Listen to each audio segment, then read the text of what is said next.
Hello everyone, welcome to J and K exam centre. कैसे हैं आप सब लोग? आई होप आप सब लोग ठीक होंगे, स्वस्थ होंगे, तंदुरुस्त होंगे। गाइस, जैसा कि आप सब लोग जानते हैं कि हमारे यूट्यूब चैनल पे जेके एसएसबी एग्ज़ाम्स के रिलेटेड, पर्टिकुलरली जेके सब इंस्पेक्टर पुलिस और जेके फाइनेंस अकाउंट असिस्टेंट के पेपर्स को ध्यान में रखते हुए एक एमसीक्यू सीरीज़ चल रही है, जिसमें हम जेके सब इंस्पेक्टर पुलिस और जेके फाइनेंस अकाउंट असिस्टेंट के सिलेबस को ध्यान में रखते हुए रोज़ आपके साथ अलग अलग टॉपिक्स पे नई नई वीडियोस शेयर करते हैं। एमसीक्यू सीरीज़ भी उसमें चल रही है, लेक्चर्स भी चल रहे हैं। अगर आपने अभी तक वो वीडियोस नहीं देखी हैं तो प्लीज़ आप हमारे चैनल को सब्सक्राइब करके आप हमारे चैनल में जाके प्लेलिस्ट में जाके इंडिविजुअल सब्जेक्ट्स के अकॉर्डिंग आप वो वीडियोस देख सकते हैं। आप उन वीडियोस को देखिए। गाइस, इसी सीरीज़ में आज जो हमारी वीडियो है वो है हमारा टॉपिक जो होगा, सब्जेक्ट होगा हमारा पॉलिटी। और पॉलिटी में आज हम दो टॉपिक्स के ऊपर एमसीक्यूज़ देखेंगे, जिसमें पहला टॉपिक होगा इमरजेंसी प्रोविजंस और दूसरा टॉपिक होगा यूनियन एंड इट्स टेरिटरी। तो आज के एमसीक्यूज़ शुरू करने से पहले मैं आपको थोड़ा सा ओवरव्यू दे देता हूँ। इमरजेंसी प्रोविजंस क्या होते हैं? इमरजेंसी प्रोविजंस जो हैं हमारे कॉन्स्टिट्यूशन में, वो पार्ट 18 वो किस में आते हैं? पार्ट 18 में आर्टिकल्स आते हैं उसके 352 से 360 तक। और हमारा जो कॉन्स्टिट्यूशन है वो 3 टाइप की इमरजेंसीज बताता है। हमारे कॉन्स्टिट्यूशन में 3 टाइप की इमरजेंसीज का प्रोविज़न है। 3 टाइप्स हैं हमारे कॉन्स्टिट्यूशन में। पहला है नेशनल इमरजेंसी, नेशनल। दूसरा है प्रेसिडेंट रूल। प्रेसिडेंट रूल को हम क्या बोलते हैं? स्टेट इमरजेंसी भी बोलते हैं और कॉन्स्टिट्यूशनल इमरजेंसी भी बोलते हैं। और जो थर्ड है हमारा फाइनेंशियल इमरजेंसी। अब स्टेट इमरजेंसी होगी, नेशनल इमरजेंसी होगी, फाइनेंशियल इमरजेंसी होगी, इसके ऊपर जो डिटेल में हम जब पढ़ेंगे, आज तो हम इसके एमसीक्यूज़ देखेंगे। जो हम डिटेल में इसके बाद इसका पढ़ेंगे वो हमारे लेक्चर वीडियोस आपको बहुत जल्द प्रोवाइड कर दिए जाएंगे। अगर आप चाहते हैं कि वो लेक्चर वीडियोस जल्दी से जल्दी पब्लिश किए जाएँ या जल्दी से जल्दी आपके साथ शेयर किए जाए, तो प्लीज़ आप हमें कमेंट बॉक्स में बताइए। हम वो वीडियोस भी आपके साथ जल्दी से जल्दी शेयर करेंगे। तो चलिए गाइज, शुरू करते हैं आज की वीडियो। तो देखिए, आज का पहला जो क्वेश्चन है वो है consider the following statements. The emergency provisions are contain in part 18 of the constitution. और सेकंड स्टेटमेंट क्या बोलती है? Articles 352 to article 360 deals with the emergency provisions. तो इसमें क्वेश्चन पूछता है, select the correct answer using the codes given below. One only two, both 1 and 2 और neither 1 nor 2। तो दोस्तों, अभी मैंने आपको ये चीज़ बताई जब मैं आपको ओवरव्यू दे रहा था कि इमरजेंसी प्रोविजंस जो हैं वो कौन से पार्ट में हैं? हमारे पार्ट 18 में हैं। और आर्टिकल कौन से हैं? 352 टू आर्टिकल 360। तो इसका क्या आंसर आया हमारा? C, both 1 and 2। Next question,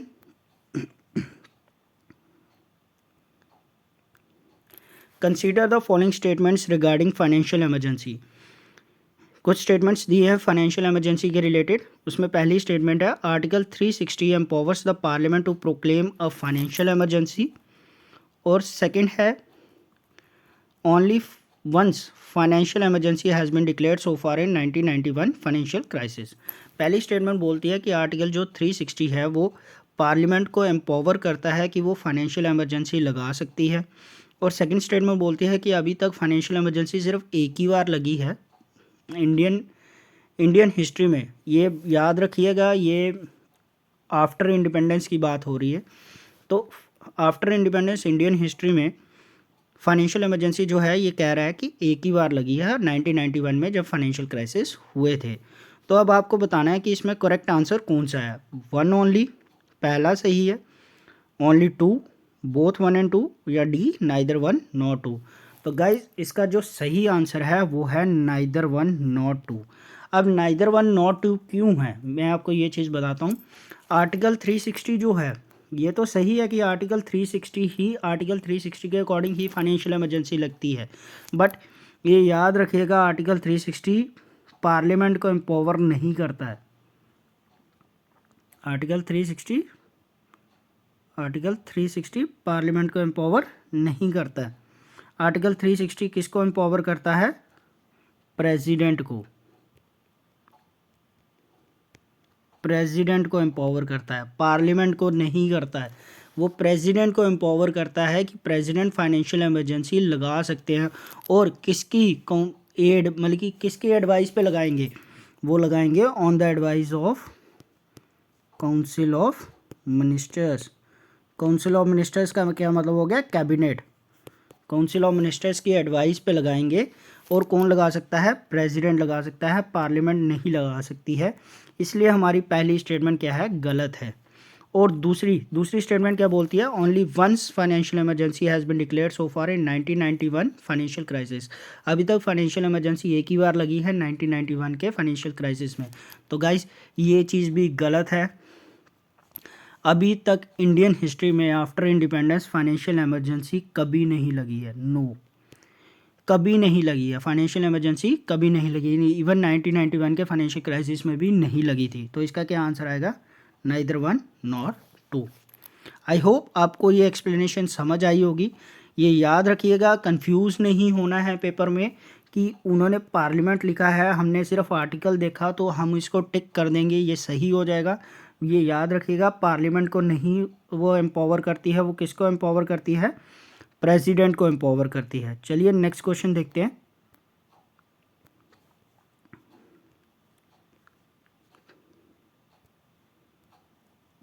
third question, consider the following statements regarding president rule. President rule मैंने आपको बताया 3 टाइप की इमरजेंसीज होती हैं।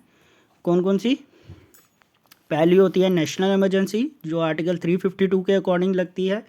सेकंड होती है प्रेसिडेंट रूल, जिसको हम स्टेट इमरजेंसी भी बोलते हैं, वो आर्टिकल 356 के अकॉर्डिंग लगती है। और थर्ड होती है फाइनेंशियल इमरजेंसी, जो आर्टिकल 360 के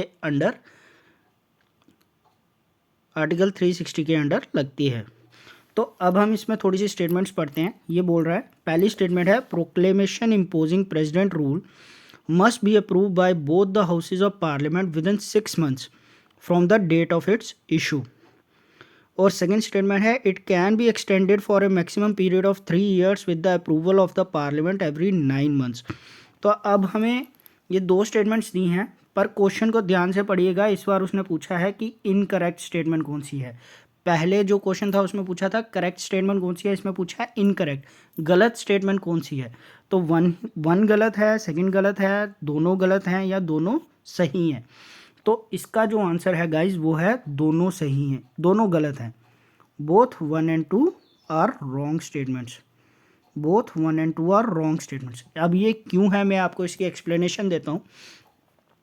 देखिए, जो आर्टिकल 356 है ना, जिसके अकॉर्डिंग प्रेसिडेंट रूल लगता है, उसमें मैंने आपको बताया वो किसको वो एम्पावर करती है। आर्टिकल 356 वो करती है प्रेसिडेंट को एम्पावर करती है प्रेसिडेंट रूल लगाने में। किसकी एडवाइस पे? यूनियन काउंसिल ऑफ मिनिस्टर्स के एडवाइस पे। और जो प्रोक्लेमेशन होती है, ठीक है, जो प्रोक्लेमेशन होती है प्रेसिडेंट रूल, वो 6 months के लिए वैलिड होती है। वो कितने मंथ के लिए वैलिड होती है? 6 months के लिए वैलिड होती है। और 6 months के लिए वैलिड होती है, 6 months के लिए वैलिड होती है। और इन 6 months में क्या होता है, उसको हम एक्सटेंड कर सकते हैं, ठीक है ना, उसको एक्सटेंड कर सकते हैं मैक्सिमम पीरियड ऑफ 3 years। ये देखिए, ये जो स्टेटमेंट है ना सेकंड वाली 3 years, यहाँ तक तो ये ठीक है कि वो मैक्सिमम 3 years के लिए एक्सटेंड हो सकती है। बट जो उसका अप्रूवल होता है ना पार्लियामेंट से, वो 9 months में नहीं, वो 6 months में लेना होता है। वो 6 months में लेना होता है, एवरी 6 months में उसका अप्रूवल लेना पड़ता है। और सेकंड स्टेटमेंट का आपको समझ आ गया सेकंड स्टेटमेंट क्यों गलत है? क्योंकि 3 साल के लिए तो वो होती है, 3 साल के लिए तो वो ठीक है, एक्सटेंड होती है, बट उसका जो अप्रूवल लेना पड़ता है ना पार्लियामेंट से, वो 9 मंथ्स में नहीं लेना पड़ता है, वो 6 मंथ्स में लेना पड़ता है, एवरेज 6 मंथ्स में लेना पड़ता है। जब भी प्रेसिडेंट रूल लगता है वो 6 मंथ्स के लिए वैलिड होता है। अगर आप ध्यान रखेंगे, अगर आपको याद होगा, तो जब JNK में हमारा वो हुआ था, आर्टिकल 370 हटा था, तब भी जो वो बना था, प्रेसिडेंट रूल लगा था, स्टेट इमरजेंसी लगी थी, कॉन्स्टिट्यूशन इमरजेंसी लगी थी आर्टिकल 356 के अंडर, तो उसमें भी 6 महीने के लिए हमारी इमरजेंसी वैलिड होती थी। 6 महीने के बाद, 6 महीने के अंदर अंदर पार्लियामेंट का अप्रूवल लेना ज़रूरी होता है। मतलब कि उसको एक्सटेंड तो कर सकते हैं, बट हर 6 महीने में पार्लियामेंट का अप्रूवल लेना ही लेना है। अब पहली स्टेटमेंट देखिए, पहली स्टेटमेंट बोलती है कि जो प्रेसिडेंट रूल है ना, जो प्रोक्लेमेशन है, वो किससे अप्रूव होना चाहिए? Both the houses of parliament से होना चाहिए। सही है जी। विद इन 6 मंथ्स होना चाहिए। ये 6 मंथ्स नहीं होना चाहिए जी, ये 2 मंथ्स में होना चाहिए। कितने महीने में होना चाहिए? 2 मंथ्स में। जब भी प्रोक्लेमेशन देगा प्रेसिडेंट अगर प्रोक्लेमेशन इशू करेंगे कि हाँ प्रेसिडेंट रूल लगेगा, उस प्रोक्लेमेशन को, उस ऑर्डिनेंस को हम बोलते हैं, ऑर्डिनेंस भी बोलते हैं, उस ऑर्डिनेंस को 2 महीने के अंदर अंदर पार्लियामेंट से अप्रूवल चाहिए होता है, 2 महीने के अंदर अंदर। और याद रखिएगा, एक कंडीशन और होती है, अगर सपोज करिए उस 2 महीने के अंदर अंदर आपकी लोकसभा या राज्यसभा, लोकसभा जो है वो डिसॉल्व हो जाती है, डिसॉल्व इन द सेंस कि उसके सेशन ख़त्म हो जाता है, उसका सेशन ख़त्म हो जाता है, तो फिर वो वैलिड तो नहीं होना चाहिए, फिर वो 2 महीने में कैसे होगी? बट उसमें हमारा कॉन्स्टिट्यूशन क्या करता है, एक प्रोविज़न रखता है कि जब हमारी फिर से लोकसभा बैठेगी, जब नया सेशन उसका शुरू होगा, उसके 30 डेज़ के अंदर अंदर अंदर आपको वो प्रोक्लेमेशन पास करवाना ही पड़ेगा, तभी प्रेसिडेंट रूल रहेगा, नहीं तो प्रेसिडेंट रूल हट जाएगा। आई होप आपको ये एक्सप्लेनेशन समझ आई होगी गाइस। चलिए नेक्स्ट क्वेश्चन देखते हैं। विच of the following is not correct? कौन सी इसमें कौन सी स्टेटमेंट है जो सही नहीं है? सही नहीं है, याद रखिएगा, इनकरेक्ट स्टेटमेंट बतानी है। पहली स्टेटमेंट देखिए, 44th constitutional amendment act 1978 equipped the president to impose national emergency on any particular part of India. Second statement है, approval of national emergency by parliament should have been done in 1 month. ठीक है। Second है, third है, if approved by both the houses of parliament the emergency continues for 6 months. ठीक है। फिर आ जाता है, अगर both the houses of parliament से अप्रूव हो जाती है तो इमरजेंसी कंटिन्यूज फॉर 6 मंथ्स। ये तो सही है, मैंने आपको पहले ही बताया कि 6 महीने के लिए वो होती है, क्या कहते हैं, वैलिड हो जाती है, 6 महीने में उसकी वैलिडिटी होती है। और the word armed rebellion added to the constitution to declare a national emergency by the added to the constitution to declare a national emergency by the 44th constitutional amendment act 1978। जो armed rebellion word है वो हमारे constitution में कब add हुआ था? Bye 44th constitutional amendment act 1978 से। ये भी सही स्टेटमेंट है। और जो सेकेंड स्टेटमेंट है, जो आर्टिकल ये दिया हुआ बी स्टेटमेंट दिया है, approval of national emergency by parliament should have been done in 1 month. National emergency के केस में जो अप्रूवल लेना पड़ता है पार्लियामेंट से, जब भी प्रेसिडेंट क्या करते हैं, नेशनल इमरजेंसी लगाते हैं। नेशनल इमरजेंसी 2 केसेस में लग सकती है, एक एक्सटर्नल होती है, एक इंटरनल होती है। एक्सटर्नल होती है जब कोई हम पे हमला करेगा, कोई कंट्री हम पे हमला करेगी, जैसे वॉर हो जाए या एक्सटर्नल एग्रेशन हो जाए, तो उस समय क्या लगती है? एक्सटर्नल इमरजेंसी लगती है। और जब आर्म्ड रिवेलियन हो जाए तो इंटरनल इमरजेंसी लगती है। दोनों किसकी टाइप हैं? नेशनल इमरजेंसी की। तो बोलते हैं कि अगर पार्लियामेंट से क्या लेना पड़ता है? 1 महीने के अंदर अंदर अप्रूवल लेना पड़ता है। ये भी सही है। तो हमारी गलत स्टेटमेंट कौन सी है? ए। 44th अमेंडमेंट एक्ट इन्होंने लिखा है, 44th अमेंडमेंट एक्ट 1978 का, उसमें प्रेसिडेंट को इक्विप किया था, एम्पावर किया था कि वो नेशनल इमरजेंसी लगा सकते हैं on any particular part of India.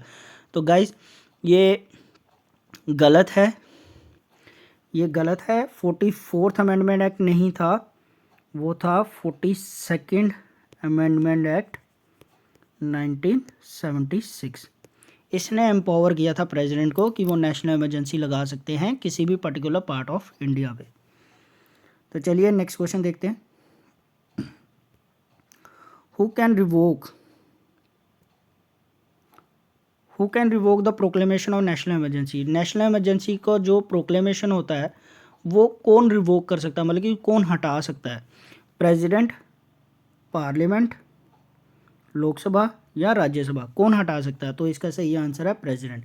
President ही हटा सकते हैं, और वो किसी भी टाइम हटा सकते हैं, कि नेशनल इमरजेंसी को हटाने के लिए उन्हें किसी की अप्रूवल लेने की भी ज़रूरत नहीं है। अगर जब हटानी है तो उन्हें अप्रूवल, पार्लियामेंट्री अप्रूवल भी नहीं चाहिए। पर आप याद रखिएगा, अगर उसको कंटिन्यू रखना है तो पार्लियामेंट की अप्रूवल चाहिए, बट जब उसको हटाना है नेशनल इमरजेंसी को तो पार्लियामेंट की भी अप्रूवल नहीं चाहिए। प्रेसिडेंट सिंपल एक प्रोक्लेमेशन दे के नेशनल इमरजेंसी हटा सकते हैं। तो चलिए नेक्स्ट क्वेश्चन देखते हैं। Consider the following statements. पहली स्टेटमेंट देखते हैं। During national emergency fundamental rights under the article 20 and 21 do not suspend automatically. ठीक है, ये बोलता है कि नेशनल इमरजेंसी के टाइम पे आर्टिकल जो हैं हमारे 20 और 21 वो ऑटोमेटिकली सस्पेंड नहीं होते हैं। सेकंड स्टेटमेंट ये है, when a proclamation of national emergency is made the 6 fundamental rights under article 19 और ऑटोमेटिकली सस्पेंडेड। और थर्ड स्टेटमेंट है, article 19 can only be suspended when the national emergency is laid on the grounds of war और external aggression. तो इसमें हमने बताना है कि करेक्ट आंसर कौन सा है। 1 एंड 2 है, पहले दो करेक्ट हैं, दूसरा और तीसरा करेक्ट है, 1 2 एंड 3 करेक्ट हैं, या फिर कोई भी करेक्ट नहीं है। तो गाइस इसका जो सही आंसर है वो है सी, सारे सही हैं। इसमें मैं आपको एक चीज़ बता देता हूँ, इसकी एक्सप्लेनेशन दे देता हूँ कि जब नेशनल इमरजेंसी लगती है ना, तो आर्टिकल जो 19 होता है, आर्टिकल 19 क्या होता है हमारा, आर्टिकल 19 होता है freedom of speech, expression, for association. ठीक है ना, तो ये जो आर्टिकल्स हैं, जो 6 आर्टिकल्स होते हैं आर्टिकल 19 के अंडर, जो 6 फंडामेंटल राइट्स आते हैं हमारे आर्टिकल 19 के अंडर, वो ऑटोमेटिकली सस्पेंड हो जाते हैं, वो ऑटोमेटिकली सस्पेंड हो जाते हैं।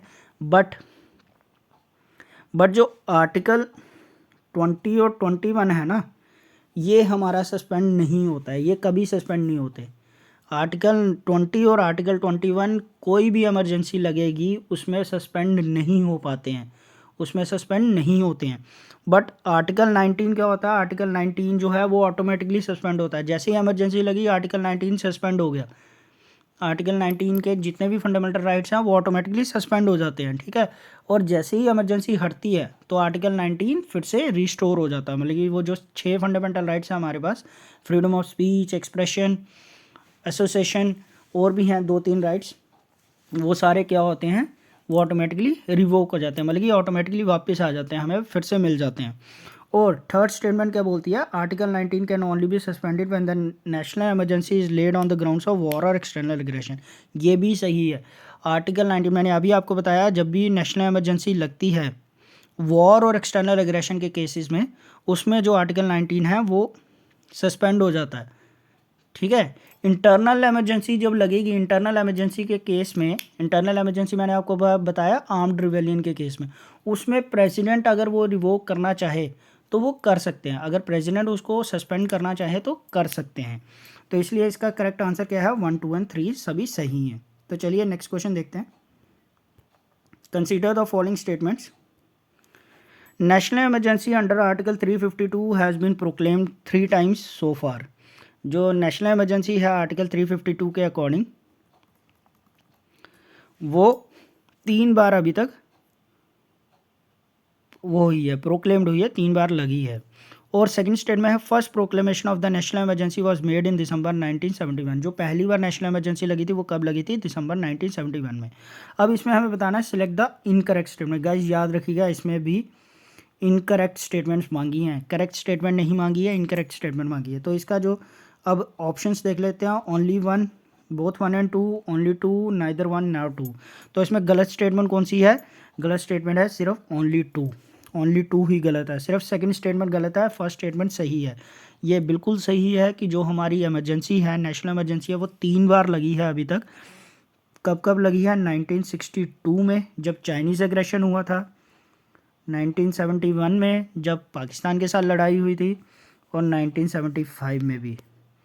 ठीक है, 3 बार हमारी इमरजेंसी लगी है। जो 1962 और 1971 है ना, वो एक्सटर्नल इमरजेंसीज हैं हमारी। गाइस ये याद रखिएगा, वो एक्सटर्नल इमरजेंसी है। और जो 1975 है ना आपका, 1975 इंटरनल इमरजेंसी की वजह से लगा था। कब लगा था, जब इंदिरा गांधी जी ने, जो हमारी उस समय प्राइम मिनिस्टर थी, तब लगाई थी इमरजेंसी 1975 में।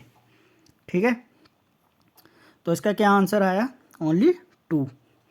और सेकंड स्टेटमेंट क्या बोलती थी कि 1971 में सबसे पहले लगी। मैंने अभी आपको बताया सबसे पहले कब लगी थी, 1962 में, इसलिए सिर्फ सेकंड स्टेटमेंट गलत है। चलिए नेक्स्ट क्वेश्चन देखते हैं। Which article deals with the suspension of provisions of article 19 during emergencies. Emergencies के टाइम पे आर्टिकल 19 की जो सस्पेंशन होती है वो कौन से आर्टिकल के अकॉर्डिंग होती है? तो उसके ऑप्शन देखते हैं। 357 के अकॉर्डिंग होती है, 358, 359, 360। तो गाइज इसका जो सही आंसर है वो है आर्टिकल 358। आर्टिकल 358 के अंदर जो होती है वो आर्टिकल 19 सस्पेंड होता है। आर्टिकल 358 के अंडर आर्टिकल 19 सस्पेंड होता है। आर्टिकल 359 के अंडर बाकी rest of FRs suspend होते हैं या उनको सस्पेंड किया जा सकता है। चलिए नेक्स्ट क्वेश्चन देखते हैं। Which case judgments of supreme court deals with the imposition of president rule in the state. कौन सा जजमेंट थी सुप्रीम कोर्ट की जिसमें प्रेसिडेंट रूल की इम्पोजिशन जो थी उसको चैलेंज किया गया था, या उसके लिए जो प्रख्यात है हम बोल सकते हैं, जो उसके लिए जाना जाता है। तो पहला है Kihoto Hollohan versus Zachillhu and others. Kesavananda Bharati case versus state of Kerala. IR Coelho versus state of Tamil Nadu, या SR Bommai versus union of India. तो इसका जो सही आंसर है वो है SR Bommai versus union of India. ये कब हुआ था? 1994 में केस हुआ था। 1994 में केस हुआ था। नेक्स्ट क्वेश्चन देखते हैं। Maximum period of financial emergency. Maximum period of financial emergency का कितना होगा? हमारे कॉन्स्टिट्यूशन के अकॉर्डिंग कितना है? 6 महीने हैं, 1 साल है, 3 साल है, या नन ऑफ द अबव है? तो गाइज इसका जो सही आंसर है वो है नन ऑफ द अबव। जो फाइनेंशियल इमरजेंसी है वो 6 महीने, उसका मैक्सिमम पीरियड ना 6 महीने है, ना 3 साल है, ना 1 साल है। ये इनडेफिनेट होता है। फाइनेंशियल इमरजेंसी जो लगती है वो इनडेफिनेट पीरियड के लिए लगती है, टिल इट इज़ रिवोक्ड। जब तक कि उसको प्रेसिडेंट हटा ना ले तब तक हमारी फाइनेंशियल इमरजेंसी लगी रहती है। बट उसके एक बार अगर पार्लियामेंट का अप्रूवल मिल जाए तो फिर लगी रहती है। फिर जब तक उसको हटाए ना, जब तक उसको प्रेसिडेंट ना हटाए वो नहीं हटती है। उसमें कोई फिर हमें अप्रूवल नहीं लेने पड़ते, कॉन्सिक्यूटिव अप्रूवल्स नहीं लेने पड़ते हैं उसमें। Next question.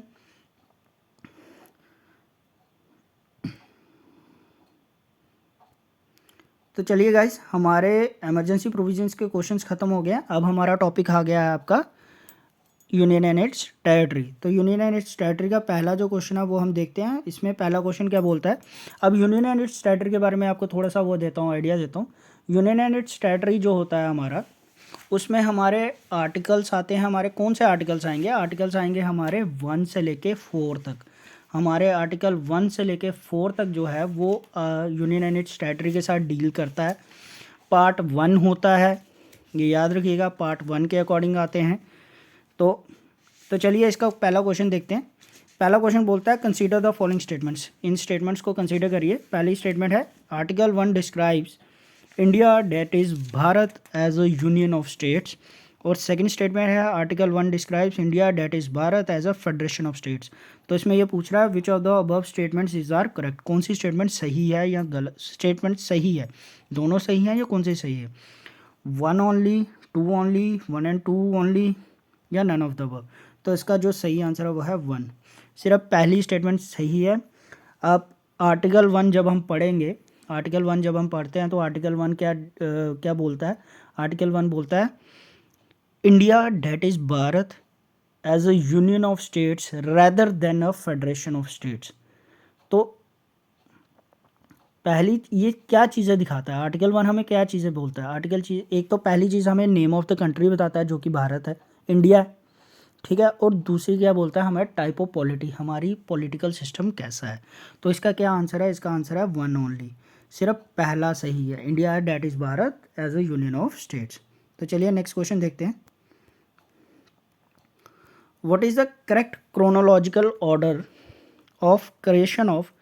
अब हमें इसमें बताना है कि इसका करेक्ट क्रोनोलॉजिकल ऑर्डर क्या है क्रिएशन का। मतलब कि ये जो स्टेट्स के नाम दिए गए हैं इनका करेक्ट क्रोनोलॉजिकल ऑर्डर क्या है, मतलब कि ये कैसे क्रिएट हुई हैं। तो कौन सी पहले हुई है, कौन सी बाद में हुई है, कौन सी बाद में हुई है, और कौन सी लास्ट में हुई है। तो इसमें ऑप्शन देखते हैं, असम, नागालैंड, गोवा, मिज़ोरम। असम, मिज़ोरम, नागालैंड, गोवा। असम, नागालैंड, मिज़ोरम, गोवा। असम, गोवा, मिज़ोरम, नागालैंड। देखिए स्टेट सारे जो ऑप्शन है उसमें स्टेट सेम है, बट हमें बताना है कि पहले कौन सी हुई, फिर कौन सी हुई, फिर कौन सी हुई और लास्ट में कौन सी हुई। तो इसका जो सही आंसर है गाइस वो है सी, असम, नागालैंड, मिज़ोरम, गोवा। अब मैं इसकी आपको एक्सप्लेनेशन देता हूँ कि ये कब कब बनी है। तो जो असम है ना, असम, असम बोलते हैं आप इसको, ये बनी है 1951 में। ठीक है। जो नागालैंड है, नागालैंड बनी है 1962 में। ठीक है। जो मिज़ोरम है, मिज़ोरम बनी है 1986 में। मिज़ोरम कब बनी है? 1986 में। और ये 23rd स्टेट थी हमारी मिज़ोरम। और गोवा बना है आपका, गोवा स्टेट बनी। गोवा पहले यूटी होती थी, गोवा और दमन एंड दीव जो होता था वो यूटी होती थी, बट क्या हुआ 1987 में इन दोनों को अलग अलग करके दमन एंड दीव को तो यूटी रहने दिया, पर गोवा को हमने क्या बना दिया? स्टेट बना दिया। तो इसका सही आंसर क्या आया? सी। तो चलिए नेक्स्ट क्वेश्चन देखते हैं। The names of states and union territories and their territorial extent are mention in the dash of the constitution. First schedule, second schedule, third schedule, fourth schedule. जो स्टेट्स के name और union territories के जो name हैं और उनका जो territory, क्या उनकी टेरिटरी कितना एक्सटेंट होगा, उनकी टेरिटरी कहाँ से कहाँ तक होगी, उनकी बाउंड्रीज़ क्या होंगी, उनकी बाउंड्रीज़ कितनी होंगी, तो वो कौन से शेड्यूल में, हमारे कॉन्स्टिट्यूशन के कौन से शेड्यूल में मिलेंगे आपको? पहले शेड्यूल में, सेकंड शेड्यूल, थर्ड शेड्यूल या फोर्थ शेड्यूल? तो गाइस ये याद रखिएगा, पहला शेड्यूल। इसका आंसर है फर्स्ट शेड्यूल में मिलेंगी हमें। चलिए नेक्स्ट क्वेश्चन देखते हैं। Consider the following statements. Territory of India is an expression includes the states, union territories and territories that may be acquired by the government of India at any future time. Second statement है Union of India is an expression includes only state. तो अब ये पूछ रहा है कि इन दोनों में से कौन सी स्टेटमेंट सही है, एक सही है या दोनों सही हैं। तो याद रखिएगा, मैंने भी गलत बोला है यहाँ पर थोड़ा सा, कि करेक्ट नहीं पूछ रहा है, ये पूछ रहा है इनकरेक्ट कौन सी है, दोनों में से कौन सी स्टेटमेंट गलत है, दोनों गलत है या कौन सी एक गलत है, आपको ये बताना है। सिर्फ पहली गलत है, दूसरी गलत है, दोनों गलत हैं या कोई भी नहीं गलत है। तो गाइज इसका जो सही आंसर है वो है नन ऑफ द अबव। इसमें कोई भी स्टेटमेंट गलत नहीं है, दोनों स्टेटमेंट्स करेक्ट हैं। जो टेरिटरी ऑफ इंडिया, उसमें स्टेट्स, यूनियन टेरिटरीज और टेरिटरीज जो इंडियन गवर्नमेंट जो भी एक्वायर करेगी फ्यूचर टाइम पे, वो सारी इंक्लूड होंगी। बट जो यूनियन ऑफ इंडिया है, सिर्फ टेरिटरी ऑफ इंडिया में सब कुछ होगा, बट ये यूनियन ऑफ इंडिया होगा, उसमें सिर्फ स्टेट्स ही होंगी। ये दोनों स्टेटमेंट सही हैं, बट हमें इसमें बताना क्या था? इनकरेक्ट बतानी थी। तो इसलिए इसका आंसर क्या आएगा? None of the above. I hope आपको इसकी एक्सप्लेनेशन समझ में आई होगी। चलिए नेक्स्ट क्वेश्चन देखते हैं। Consider the following statements. Article 3 author. देखिए गाइज, ये स्टेटमेंट वाले क्वेश्चन डालने का हमारा जो मोटिव है, आप सोच रहे होंगे कि JKSSB में हो सकता है ऐसे डायरेक्ट ये स्टेटमेंट वाले क्वेश्चन कम आए, तो डायरेक्ट क्वेश्चन ज़्यादा आए। बट ये स्टेटमेंट वाले क्वेश्चन डालने का हमारा मोटिव यही है सिर्फ कि हमारे एक क्वेश्चन में हम ज़्यादा से ज़्यादा कंटेंट कवर कर सकें। कि अगर हम वो सिंपल वाले क्वेश्चन बनाएंगे तो हो सकता है सिर्फ यूनियन एंड इट्स टेरिटरी के 50 to 70 क्वेश्चंस बन जाए। इवन 100 क्वेश्चंस भी बना ले कोई, अगर बनाना चाहे, अगर सिंगल वो उस पर बनाने हो, टॉपिक्स के ऊपर सिंगल ऑप्शन रखने हो। ये स्टेटमेंट्स वाले क्वेश्चन से क्या होगा कि हमारी सारा जो वो है ना टॉपिक है ना, वो कवर हो जाएगा। तो चलिए 15th क्वेश्चन देखते हैं।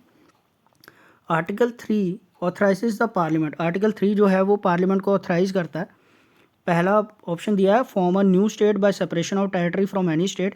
एक नई स्टेट बनाना, किसी भी स्टेट से कुछ टेरिटरी एक्वायर करके या अलग करके उसकी स्टेट बना देना, या दो या तीन स्टेट्स को मिला के एक स्टेट बना देना, या फिर एक टेरिटरी को किसी स्टेट के साथ मिला के उसकी स्टेट बना देना। सेकंड आ गया इंक्रीज और diminish the area of any state. Third आ गया alter the boundaries of any state. और फोर्थ आ गया the alter the name of any state. तो हमने इसको क्या बताना है? इनकरेक्ट स्टेटमेंट कौन सी है, हमने क्या बताना है इसमें? इनकरेक्ट स्टेटमेंट कौन सी है। तो पहली, तीसरी और चौथी इनकरेक्ट है, दूसरी और चौथी इनकरेक्ट है, first, second and third incorrect है, या फिर कोई भी नहीं इनकरेक्ट है। तो इसका जो सही आंसर है ये, सारी स्टेटमेंट सही हैं, कोई स्टेटमेंट इनकरेक्ट नहीं है। अब इस क्वेश्चन को मैं एक एग्जांपल से समझाता हूँ। आप J&K की एग्जांपल लीजिए। 2019 से पहले J&K एक स्टेट थी, तो इंडियन पार्लियामेंट ने क्या किया, एक नई स्टेट बनाई। स्टेट क्या बनाई, यूटी बना दी। J&K को ले क्या बनाया, एक स्टेट भी बोल सकते हैं, यूटी भी बना दी। By separation of territory from any state, J&K को दो हिस्सों में तोड़ा, J&K और क्या बनाया हमने, लद्दाख। ठीक है, तो ये चीज़ सही होगी। सेकंड, इंक्रीज और diminish the area of any state, area भी कम हुआ, J&K का भी एरिया कम हो गया, लद्दाख का भी एरिया कम हो गया, अलग अलग कर दिया ना एरिया, वो भी चेंज हो गया, ये भी सही है statement. Alter the boundaries of any state, boundaries भी तो नहीं आई ना हमारी, नई नई बाउंड्रीज बनी ना, हमारा नक्शा ही चेंज हो गया। J&K का यूटी का अलग नक्शा आ गया और लद्दाख यूटी का अलग नक्शा आ गया, वो मैप आ गया, तो वो भी, ये भी सही है। और alter the name of state, और स्टेट का नाम भी चेंज कर सकते हैं। जैसे कि आप लोग जानते हैं, अब आपने देखा भी होगा, हमने कितनी बार सुना है कि किसी स्टेट का नाम चेंज हो जाता है। जैसे असम का असम हो गया, उड़ीसा का उड़ीसा हो गया, ठीक है ना। तो पहले बंगाल होता था, अब वेस्ट बंगाल हो गया, वेस्ट बंगाल होता था, अब कोलकाता हो गया, और पहले कलकत्ता होता था, अब कोलकाता हो गया। पहले वो होता था वेस्ट बंगाल, पहले उसको बंगाल बोलते थे, अब वेस्ट बंगाल बोलते हैं। तो इसलिए नाम चेंज भी कर सकती है हमारी पार्लियामेंट। तो इसलिए सारी स्टेटमेंट सही है। इसका आंसर क्या आएगा, नन ऑफ द अबव, कोई भी ऊपर वाली स्टेटमेंट इनकरेक्ट नहीं है। चलिए नेक्स्ट क्वेश्चन देखते हैं। फाइंड द करेक्ट स्टेटमेंट, इसमें हमें करेक्ट स्टेटमेंट बतानी है। India is described as a destructible union of destructible states, एक डिस्ट्रिक्टेबल यूनियन है डिस्ट्रिक्टेबल स्टेट्स का, मतलब कि स्टेट्स भी टूट सकती हैं और यूनियन भी टूट सकता है। India is described as a indestructible union of indestructible states, मतलब कि स्टेट्स भी नहीं टूट सकती और यूनियन भी नहीं टूट सकता। India is described as an indestructible union of destructible states, मतलब कि स्टेट्स तो टूट सकती हैं बट यूनियन टूट नहीं सकता, मतलब कि कंट्री नहीं टूट सकती है पूरी। India is described as a destructible union of indestructible states, मतलब कि यूनियन टूट सकता है बट स्टेट्स नहीं टूट सकते हैं। तो इसका जो सही आंसर है वो है सी, कि हमारा जो यूनियन है ना वो इनडिस्ट्रक्टेबल है, मतलब कि उसको हम तोड़ नहीं सकते बट स्टेट्स को तोड़ सकते हैं। इसका जो क्वेश्चन का अगर मैं आंसर दूंगा, अगर इसकी एक्सप्लेनेशन दूँ, तो मैं क्या करूँगा, मैं इस क्वेश्चन को देखूँगा। इस क्वेश्चन का आंसर ही जो 16th क्वेश्चन का जो वो है ना एक्सप्लेनेशन है, वो 15th क्वेश्चन में ही दी हुई है कि पार्लियामेंट कुछ भी कर सकती है स्टेट के साथ, स्टेट को नया भी बना सकती है, दो जोड़ भी सकती है, तोड़ भी सकती है, नया नाम भी दे सकती है, बाउंड्रीज भी नहीं कर सकती है। ठीक है, जैसे आपने देखा होगा इंडिया और बांग्लादेश का जो वो था, बाउंड्री का जो डिस्प्यूट था, वो भी सही हुआ है अभी थोड़े पिछले साल, वो भी ठीक हुआ है। तो वो कैसे हुआ है, वो पार्लियामेंट ने किया, और पार्लियामेंट को ये एम्पावर था, पार्लियामेंट कर सकती थी। पार्लियामेंट ने कई हिस्से जो हैं वेस्ट बंगाल के, वो उसको दे दिया, बांग्लादेश को दे दिया, बांग्लादेश के कुछ गांव थे जो वो अपने में ले लिए। तो पार्लियामेंट ये सब कुछ कर सकती है, इसलिए इसका आंसर क्या आएगा, सी, कि इनडिस्ट्रक्टेबल यूनियन है। यूनियन नहीं टूट सकता है, पूरा भारत नहीं टूटेगा, बट स्टेट्स को डिस्ट्रॉय कर सकते हैं, स्टेट्स की बाउंड्रीज को, नाम को, सब कुछ डिस्ट्रॉय कर सकते हैं। चलिए नेक्स्ट क्वेश्चन देखते हैं। Government of India appointed in December 1953 a 3-member states reorganization commission under the chairmanship of Faisal Ali. Other members of the commission were, Indian government ने 1953 में एक वो बनाया था, स्टेट रीऑर्गेनाइजेशन कमीशन बनाए थे। एक्चुअली 1951 में आंध्र प्रदेश जो है वो on the basis of languages, on the basis of language, linguistic basis के ऊपर हमारी स्टेट बनी थी, पहली स्टेट बनी थी। उसके बाद बहुत सारी स्टेट्स ने क्या किया, थोड़ा सा प्रोटेस्ट करना शुरू किया कि हमें भी on the basis of language वो करो, रीऑर्गेनाइज करो। तो उसी चीज़ को ध्यान में रखते हुए इंडियन गवर्नमेंट ने क्या किया था, एक कमीशन बनाया था, स्टेट रीऑर्गेनाइजेशन कमीशन बनाया था। वो चेयरमैन कौन थे उसके, फैज़ल अली। तो इसमें वो पूछता है कि गाइज, अब मैं उसको आपकी पूरी हिस्ट्री नहीं इसमें बताऊंगा, अगर मैं हिस्ट्री बताऊंगा तो उसी के ऊपर ऑलमोस्ट 10 to 20 मिनट्स का मेरे को लेक्चर देना पड़ेगा।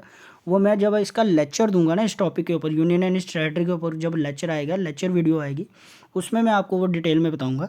अभी मैं इसका आंसर बताता हूँ आपको डायरेक्टली कि फैज़ल अली तो चेयरमैन थे, तो अदर मेंबर्स कौन थे? 1 एंड 2 थे, 1 2 एंड 3, 2 3 या 1 3? तो कौन थे? इसका जो सही आंसर है गाइज वो है ए, 1 एंड 2, KM पन्नीकर और HN कुंजरू, ये 2 मेंबर्स थे उसके फैज़ल अली के साथ। 3 मेंबर कमेटी बनाई थी उन्होंने। तो चलिए नेक्स्ट क्वेश्चन देखते हैं। आंध्र प्रदेश वॉज, मैंने ये आपको पहले ही बता दिया, आंध्र प्रदेश क्या थी, हमारी पहली लिंग्विस्टिक स्टेट बनी थी, और वो कब बनी थी? 1953 में बनी थी। सॉरी, पहले मैंने गलत बोला थोड़ा सा, 1951 में नहीं बनी थी, 1953 में बनी थी। आंध्र प्रदेश जो बनी थी लिंग्विस्टिक स्टेट, वो 1953 में बनी थी। तो चलिए नेक्स्ट क्वेश्चन देखते हैं।